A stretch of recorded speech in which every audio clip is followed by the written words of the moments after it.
دجانہ ایک صحابی ہیں، جنگ بدر سے لے کر آخری حج تک اللہ کے نبی کے ساتھ رہے۔ ایسے صحابی چند سو ہیں، 1,24,000 میں ایسے صحابہ چند سو ہیں جو بدر سے لے کر آخری حج تک آپ کے ساتھ رہے، چند سو، ان میں سے ایک ابو دجانہ ہے۔ اور یہ ابو دجانہ 1,000 کے برابر شمار کیے جاتے تھے۔ جب وہ میدان میں اترتے تھے تو کہا جاتا تھا یہ ایک تلوار 1,000 کے برابر ہے۔ کچھ صحابہ ایسے تھے جو ایک آدمی 1,000 کے برابر شمار ہوتے۔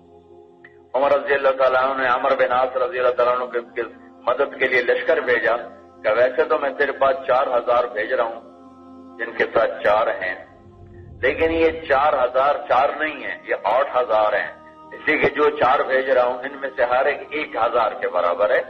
ایک عبادہ بن صامت، ایک مسلمہ بن مخلد، ایک زبیر بن عوام اور ایک مقداد بن اسود کہ یہ چاروں 4,000 کے برابر ہیں۔ تم 8,000 ہو گئے، 4,000 تم پہلے ہو، 12,000 ہو گئے، 12,000 کو شکست نہیں ہوتی کمی کی وجہ سے۔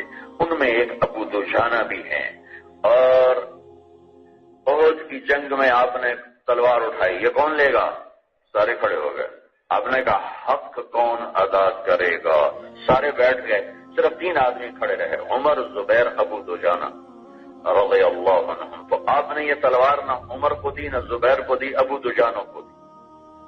عمر رضی اللہ تعالیٰ عنہ خلفاء راشدین میں سے ہیں، قریشی ہیں، زبیر پھوپھی کے بیٹے ہیں اور 10 مبشرہ میں سے ہیں، اور ابو دجانہ انصاری مدینے والے ہیں۔ تو زبیر رضی اللہ عنہ کے دل میں آیا کہ مجھے جو نہیں دی اس کو کیوں دی، میں دیکھتا ہوں یہ کیا کرتا ہے۔ تو ابو دجانہ نے سرخ پگڑی باندھی، انا الذی عاہدنی خلیلی ونحن بالصفح لدى النخیل الا اقوم الدهر بالکیول واضرب بسیف اللہ ورسولی۔ شعر پڑھے کہ میں نے اللہ سے عہد کیا ہے کہ اس تلوار، اللہ کے نبی سے وعدہ کیا ہے کہ اس تلوار کا حق ادا کروں۔ اور ایک جو حملہ کیا قریش کو چیرتے ہوئے پار نکل گئے، سارا لشکر پار کر گئے، اور آگے عورتیں کھڑی تھیں جو گا رہی تھی قریش کو تیار گئے، نحن بنات طارقی نمشی علی النمارقی مشی القتل بوارقی المسک فی المفارقی والذر فی المخالقی ان تقبلوا نعانکی اور تدبروا نفارقی فراق غیر وامقی۔ یہ گانا گا رہی تھی۔ تو وہ ان کی طرف بڑھے تو ساری بھاگ گئی، ہندا اٹک گئی، تو تلوار اٹھائی اور یوں اس کے سر کے اوپر رکھی، اس کی چیخ نکلی، تلوار کو ہٹا لی۔ تو پیچھے زبیر کھڑے تھے، کہنے لگے، وہ دیکھنے چل رہے بھائی یہ کیا چکر ہے، کیوں تلوار دی ہے؟ تو کہنے لگے یہ کیا کیا ہے؟ کہا اللہ کے نبی کی تلوار ہے، عورت سے رنگین نہیں کرنا چاہتا، عورت کے خون سے رنگین نہیں کرنا چاہتا، بے بس عورت پہ تلوار اٹھاؤں۔ ابو دجانہ نے تلوار ہٹا لی، اور ذات کمزور کیا ہے، تلوار چلا۔ وہ ہندا کے مقدر میں ہدایت بھی لکھی تھی، ہوئے ہوئے جب ہندا نے کلیجہ چھپایا نا حضرت حمزہ کا، تو کھا تو نہیں سکی، کچھ اندر چلا گیا۔ اللہ کے نبی کو بتایا گیا جی ہندا نے حمزہ کا کلیجہ چھپا لیا۔ باپ نے کہا اس بدن پہ آگ حرام ہو گئی جس کے اندر حمزہ کے جسم کا کوئی ٹکڑا چلا گیا، اور وہی ہدایت مل گئی۔ پھر واپس ہوئے اور قریش پہ حملہ کیا، صفیں توڑ دیں۔ ایک بڑا ہاتھی جیسا پہلوان تھا مکے کی فوج میں، زبیر کی ٹیم میں ہے، کبھی اس سے ٹکر ہو تو میں دیکھوں ابو دجانہ کیا چیز۔ تو اللہ نے ایسا کیا، دونوں ہی آمنے سامنے ٹکرا گئے۔ تو تھوڑی دیر کے لیے دونوں طرف کے پہلوان رک گئے دونوں کی جنگ دیکھنے کے، ایسے دونوں طرف سے وار ہوئے اور ایسی دلیری کہ خود بہادری بھی آشش پکار اٹھی، لیکن ابو دجانہ نے ایک وار سے اس کے 2 ٹکڑے کر دیا اور یوں پھینک دیا، اور پھر سر سے ٹوپی اتار کر کیا دیکھتے ہو، انا ابو دجانہ۔ تھوڑی سی تاریخ بتا رہا ہوں ابو دجانہ کی تاکہ جو میں بات کہنے والا ہوں اس میں وزن پیدا ہو سکے۔ پھر یہ ابو دجانہ آخری حج تک ساتھ تھے اور یمامہ کی جنگ میں شہید ہوئے، یمامہ کی جنگ میں شہید ہوئے۔ جب حملے میں مہاجرین کے قدم اکھڑ گئے، زید بن خطاب کے ہاتھ میں جھنڈا تھا، شہید ہو گیا، گر گیا۔ سالم مولا ابی حذیفہ نے جھنڈا اٹھایا، شہید ہو گیا، جھنڈا گر گیا۔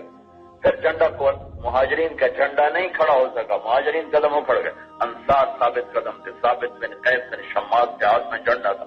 خالد بن ولید نے حضرت برا کو پکارا، برا برا اس مشکل سے ہمیں نکالو، اس مشکل سے ہمیں نکالو۔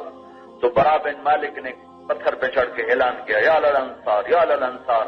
تو 3000 انصار کٹھے ہوئے مدینے والے تھے، اور ان کی قیادت کرنے والے 5 آدمی تھے، برا بن مالک، ثابت بن قیس بن شماس، ابو دجانہ، کعب بن عجرہ، عباد بن بشر، یہ 5 آدمی تھے، اور سامنے 1 لاکھ بنو حنیفہ تھے، 1 لاکھ۔ 3000 نے 1 لاکھ کا منہ پھیر دیا اور ان کو قلعے میں داخل ہونے پر مجبور کر لیا، اور جب قلعے کی دیوار کے پاس پہنچے تو ابو دجانہ بھی شہید ہو گئے، ثابت بن قیس بن شماس بھی شہید ہو گئے، اور عباد بن بشر بھی شہید ہو گئے۔ کعب بن عجرہ کا ہاتھ کٹ گیا، اور برا بن مالک نے چھلانگ لگا کے دروازہ کھولا۔ یہ ہیں ابو دجانہ۔ اب ان کا ایک جملہ سنانے لگا ہوں، یہ سارا اس لیے بتایا کہ اس جملے کی طاقت سامنے آ سکے۔ ابو دجانہ کہتے ہیں، لوگوں میرے پاس بخشش کا ایک عمل ہے جس پر مجھے امید ہے کہ میری بخشش ہو جائے گی۔ کون سا؟ بدر والوں کو اللہ کے نبی نے بشارت دی ہے، جو مرضی کرو اللہ نے تمہیں معاف کر دیا ہے۔ حدیبیہ، قرآن نے کہا ہے لقد رضی اللہ للمؤمنین اذ یبایعونک تحت الشجرہ، جنہوں نے بیعت کی تیرے ہاتھوں پر میں ان سے راضی ہو گیا۔ صحابی ہونا، کلا وعد اللہ الحسنى، جو بھی صحابی ہے اللہ کا وعدہ ہے جنتی ہے۔ نہیں نہیں نہیں نہیں، ان ارجع عملی عندی، ان ارجع عملی عندی، ان ارجع عملی عندی۔ لوگوں میرے بعد بخشش کا سب سے بڑا عمل جس پر مجھے امید ہے کہ میں بخشا جاؤں گا، کیا ہے؟